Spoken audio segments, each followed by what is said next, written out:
नमस्कार 99 न्यूज के इस बुलेटिन में आपका स्वागत है। मैं हूं आपके साथ सोमनाथ तिवारी। बढ़ते हैं आज की खबरों की ओर।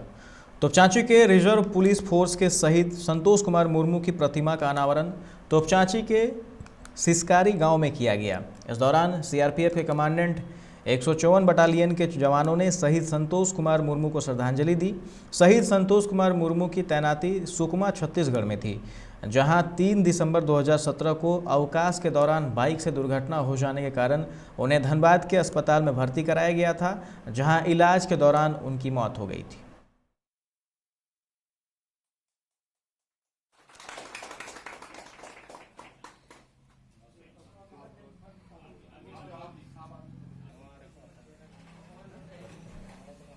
भारत माता की जय।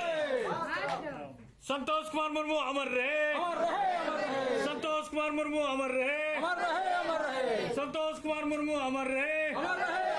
भारत माता की, भारत माता की वंदे वंदे वंदे, जय जवान।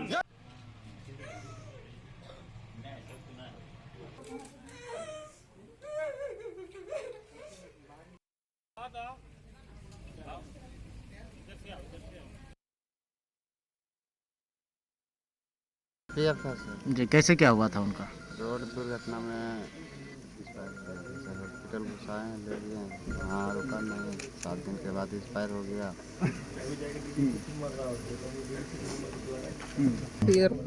सीआरपीएफ था तो रोड पर जा रहा था तो दुर्घटना हो गई। 228 बटालियन में कार्यरत थे। वर्ष 2017 में अवकाश के दौरान एक सड़क दुर्घटना में ये गंभीर रूप से जख्मी हो गए और इलाजरत रहने के दौरान इनका निधन हो गया। इनका सर्विस केंद्रीय रिजर्व पुलिस बल में लगभग 5 वर्ष का रहा। 5 वर्ष के सेवा काल में इन्होंने बहुत ही उत्कृष्ट सेवा दी है अपनी, जिसको देश, केंद्रीय रिजर्व पुलिस बल हमेशा याद करता रहेगा। इनके परिवार के सदस्यों ने, गांव वालों ने यह निर्णय लिया कि एक मूर्ति की स्थापना की जाए और मुझे भी इस मौके पर शामिल होने का आमंत्रण दिया। मैं बहुत खुश हुआ इस आमंत्रण को पाकर। बलियापुर थाना क्षेत्र में गुरुवार की देर शाम सिंदरी बलियापुर मुख्य मार्ग पर धनबाद एसडीएम और जिला खनन अधिकारी के नेतृत्व में छापेमारी कर 6 वाहनों को जब्त किया गया, जिसमें 4 गाड़ी में कोयला, 1 में बालू और 1 में गिट्टी लदे हुए थे।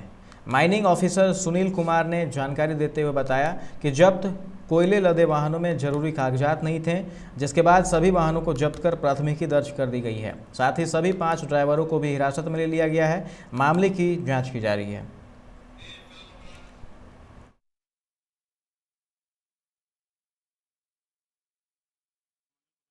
बाद सर और जिला खनन पदाधिकारी सर के नेतृत्व में जो है अवैध खनिजों के परिवहन की जांच जो है यहाँ पे की गई है बलियापुर थाना अंतर्गत। इसमें 4 गाड़ी कोयला, 1 गाड़ी बालू और 1 गाड़ी गिट्टी, कुल 6 गाड़ियाँ पकड़ी गई है। उक्त गाड़ियों में जो कोयला है वो भगवती ट्रेडर्स मिथिलेश कुमार सिंह के हाटकोक भट्टे से जो है रेलवे यार्ड सिंदरी जा रहा था। कानूनी रूप से उनको ले जाने के लिए माइनिंग चालान की आवश्यकता थी, उनके पास माइनिंग चालान नहीं था, इसलिए उन सभी कोयले के गाड़ियों को और अन्य जो 2 गाड़ियां थी जिसमें बालू और पत्थर लदा हुआ था, उनके पास भी कोई माइनिंग चालान नहीं था। मंडल पदाधिकारी सरकार बाल विवाह प्रथा रोकने के लिए कई तरह की मुहिम चला रही है। इसके लिए कई सामाजिक संगठन गांव और कस्बों में जाकर लोगों को जागरूक भी कर रहे हैं। इसके बावजूद आज भी झारखंड के कई इलाकों में बाल विवाह बदस्तूर जारी है। एक ऐसा ही मामला गिरिडीह जिले के तीसरी प्रखंड क्षेत्र के एक गांव से आया है, जहां 2 बच्चों की शादी कराई जा रही थी। तभी किसी सज्जन ने इसकी सूचना चाइल्ड वेलफेयर कमेटी को दे दी, जिसके बाद CWC के सदस्यों में तीसरी पुलिस की मदद से मौके पर पहुंच इस बाल विवाह को रुकवाया और दोनों बच्चों को इस दलदल में पड़ने से बचाया गया। बताया जाता है कि गुरुवार की रात इन दोनों बच्चों की शादी तीसरी थाना क्षेत्र के बेलवाना पंचायत के करनपुरा गांव में की जा रही थी। तभी गांव के एक प्रबुद्ध व्यक्ति ने चाइल्ड लाइन को इसकी सूचना दे दी। सूचना मिलने के बाद चाइल्ड लाइन की टीम ने तीसरी पुलिस की मदद से करनपुरा गांव पहुंचकर शादी को रुकवाया। इसके बाद दोनों को तीसरी थाना लाया गया, जहां से दोनों बच्चों को CWC की टीम को सौंप दिया गया है। अब पुलिस इनके माता पिता से बॉन्ड भरवा रहे हैं कि फिर से ऐसी गलती ना करें, नहीं तो कड़ी कार्रवाई की जाएगी। बॉन्ड भरने के बाद दोनों बच्चों को उनके माता पिता को सुपुर्द कर दिया गया है।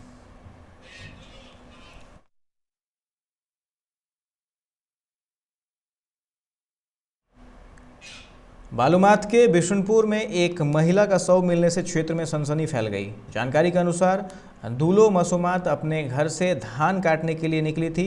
2 दिनों तक जब वो घर नहीं लौटी तो खोजबीन करने पर नैकी डैम में शव बरामद किया गया। पुलिस को सूचना मिलते ही पुलिस घटनास्थल पर पहुंचकर शव को कब्जे में लेकर जांच में जुट गई है।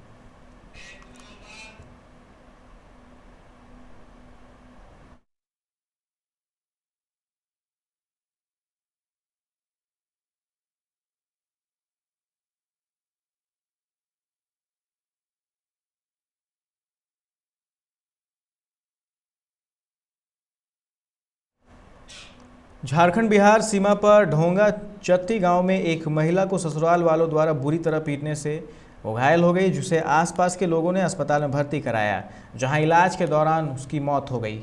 बताया जाता है कि मृतका महिला के परिजनों का आरोप है कि पति देवर ने घरेलू विवाद के कारण उसकी पिटाई की थी, जिससे उसकी मौत हुई है। वहीं पुलिस का कहना है कि एक महिला की मौत हुई है, जाँच के बाद ही कारणों का पता चल पाएगा।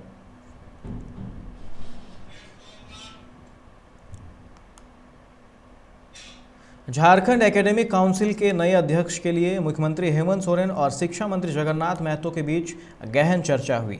बताया जा रहा है कि दोनों लोगों के बीच चर्चा के बाद नाम लगभग तय कर लिया गया है। शिक्षा मंत्री ने कहा कि अध्यक्ष और उपाध्यक्ष दोनों के नाम पर निर्णय ले लिया गया है, आज इसका ऐलान किया जाएगा।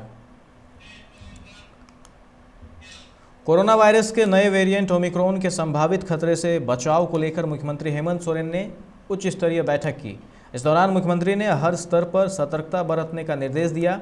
मुख्यमंत्री ने 20 जनवरी तक झारखंड में 100% कोरोना रोधी टीकाकरण का लक्ष्य हर हाल में पूरा करने का निर्देश दिया। मुख्यमंत्री ने इसके लिए राज्य की हर पंचायतों में टीकाकरण केंद्र बनाने का भी निर्देश दिया, ताकि वैक्सीनेशन में तेजी लाई जा सके। झारखंड में 12 दिसंबर के बाद ठंड बढ़ने के आसार हैं। राज्य भर के न्यूनतम तापमान में अगले 24 घंटे में 2 से 4 डिग्री सेल्सियस गिरावट के आसार हैं।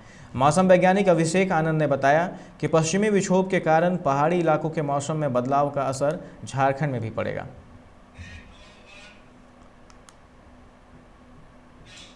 झारखंड सरकार खरीफ के इस मौसम में किसानों से 8 लाख मैट्रिक टन धान खरीदेगी। पिछले साल 6 लाख टन मैट्रिक धान खरीदने का लक्ष्य था। लक्ष्य से अधिक धान की खरीद हुई थी। इस साल राज्य में 17.61 हेक्टेयर में धान की फसल लगी थी। इसके 51 लाख मैट्रिक टन के उत्पादन का लक्ष्य था, जिसके पूरा होने की संभावना है।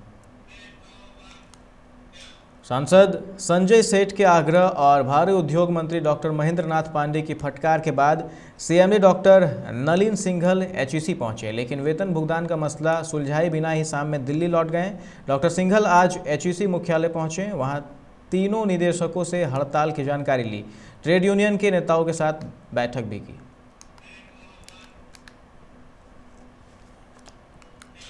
बिहार के राजकीयकृत सहायता प्राप्त प्रारंभिक विद्यालयों में पढ़ने वाली बेटियों के लिए खुशखबरी है। उन्हें जल्द स्कूल ड्रेस के लिए राज्य सरकार की ओर से पैसे दिए जाएंगे। पोशाक की यह राशि पिछले 2020-21 शैक्षिक सत्र की है। पहली से 8वीं कक्षा तक की छात्राओं को मुख्यमंत्री पोशाक योजना और बालिका पोशाक योजना की राशि 10 दिनों के अंदर उनके खाते में DBT के माध्यम से शिक्षा विभाग देगी। राजगीर में आयोजित होने वाले 3 दिवसीय आयुर्वेद पर्व की तैयारी पूरी हो गई है। इंटरनेशनल कन्वेंशन सेंटर में इसका उद्घाटन शनिवार को राज्य के मुख्यमंत्री नीतीश कुमार करेंगे। इस अवसर पर स्वास्थ्य मंत्री मंगल पांडे, केंद्रीय आयुष सचिव राजेश कटोचा, राष्ट्रीय आयुर्वेद परिषद के सभापति जयंत देव पुजारी, आयुर्वेद सलाहकार मनोज नेसरी, राष्ट्रीय आयुर्वेद सम्मेलन के अध्यक्ष पद्माश्री वैद्य देवेंद्र त्रिगुना मौजूद रहेंगे। अपराधियों ने पटना सिटी के साहिब स्टेशन के सामने एक युवक को गोलियों से भून डाला। मृतक की पहचान राजा उर्फ बड़क के रूप में हुई है। वह मेहंदीगंज थाना इलाके का रहने वाला था। इस घटना को अंजाम देने के बाद अपराधी हथियार लहराते हुए फरार हो गया। बड़कू को सिर और पीठ में 2-2 गोलियां मारी गई। सीडीएस जनरल बिपिन रावत और उनकी पत्नी मधुलिका रावत समेत सभी जवानों का अंतिम संस्कार आज पूरे सैन्य सम्मान के साथ किया जाएगा। इसके लिए पूरी तैयारियां कर ली गई हैं। इस हादसे में जान गंवाने वाले जनरल बिपिन रावत के सलाहकार ब्रिगेडियर LS लीडर का अंतिम संस्कार सुबह करीब 10:40 पर दिल्ली कैंट के बड़ाकर स्क्वायर में कर दिया गया है। इसके अलावा कुछ पार्थिव शरीर उनके परिजनों के आग्रह पर उनके पैतृक स्थानों पर भेजा गया है। किसान आंदोलन खत्म होने से अब सिंघू और टिकरी बॉर्डर खुलने का रास्ता साफ हो गया है।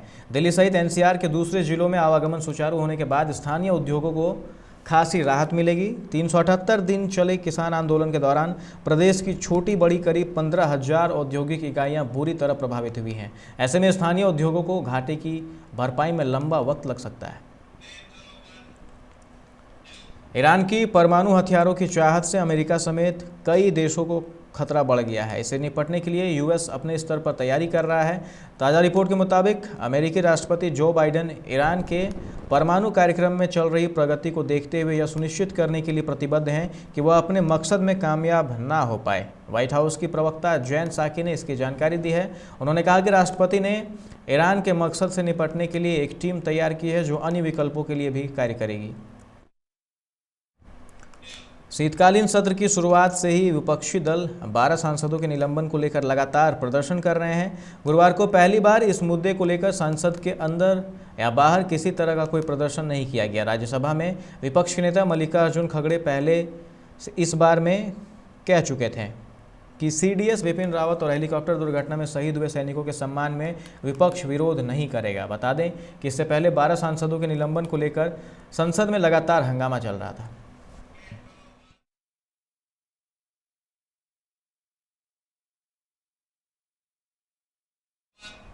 मध्य प्रदेश के भोपाल और इंदौर में पुलिस आयुक्त प्रणाली लागू कर दी गई है। अब दोनों शहरों में पुलिस के मुखिया वरिष्ठ पुलिस अधीक्षक के स्थान पर पुलिस आयुक्त होंगे।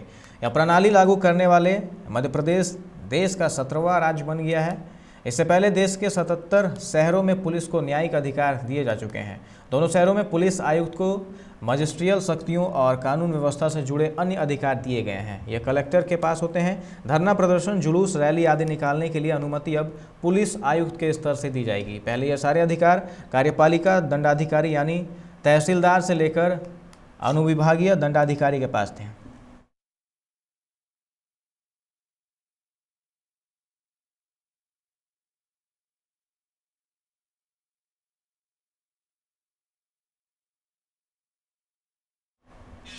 धनबाद के भाजपा विधायक राज सिन्हा ने शुक्रवार को सरायढेला स्थित मानस मंदिर में साफ सफाई अभियान चलाया, जिसमें दर्जनों कार्यकर्ताओं ने भाग लिया। मौके पर विधायक राज सिन्हा ने बताया कि प्रधानमंत्री नरेंद्र मोदी 13 दिसंबर को अपने संसदीय क्षेत्र में आएंगे और श्री विश्वनाथ धाम जनता को समर्पित करेंगे। इसके लोकार्पण के साथ ही बदलते भारत की नई तस्वीर पूरी दुनिया देख सकेगी।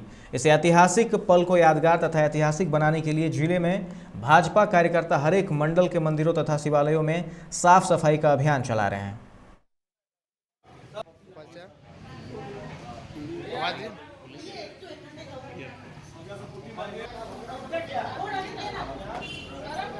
तेरह तारीख को हमारे प्रधानमंत्री जी बाबा विश्वनाथ के नए परिसर का लोकार्पण कर रहे हैं और बाबा विश्वनाथ हम सबके रक्षक हैं, हम सबके पालन हैं, हमारी आस्था के केंद्र हैं। किस प्रकार से सब लोग जानते हैं कि उनके मंदिर को तोड़ के कैसे आक्रांताओं ने, मुगल शासकों ने वहाँ पे मस्जिद बनाया था।